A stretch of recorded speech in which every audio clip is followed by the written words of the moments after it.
In the Christian circles, we often hear sometimes the term calling.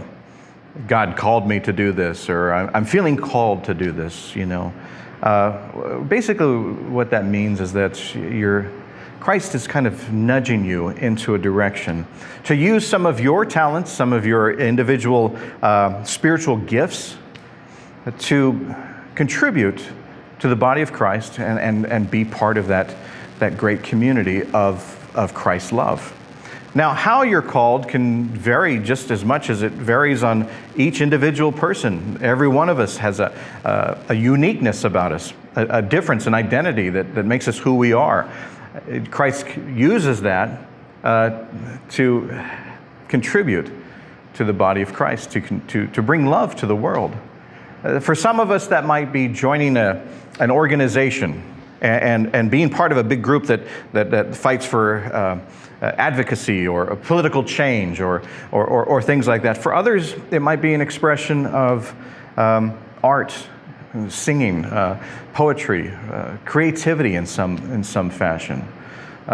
For others, it could be making meals and bringing them and helping the homeless and volunteering and being there, For others, it might just be saying hello to a stranger.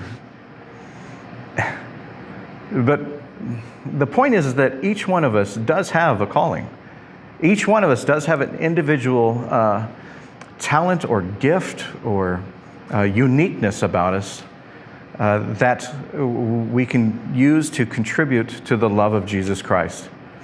It's kind of like a meal. You have this, you go to a fancy restaurant, you have this wonderful meal, and there are thousands and many different ingredients that go into, the seasonings and all of this kind of stuff that goes into that meal. Each individual thing, bringing something and making something wonderful. That's what we're called to do. That's what we're being nudged to do, is bring who we are to our community and showing people that who we are is a disciple of Jesus Christ, first and foremost. Now that means we show the love of God in our community. That also means we show the love of ourselves in our community. It means we take care of ourselves. It means we try to be a better person tomorrow than who we were today.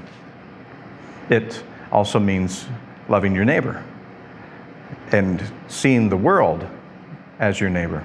Seeing everybody as your neighbor. It means bringing that love of Christ, however you want to do it, however you feel called to do it. You bring who you are to the community, and you make that community better when you share the love of Jesus Christ.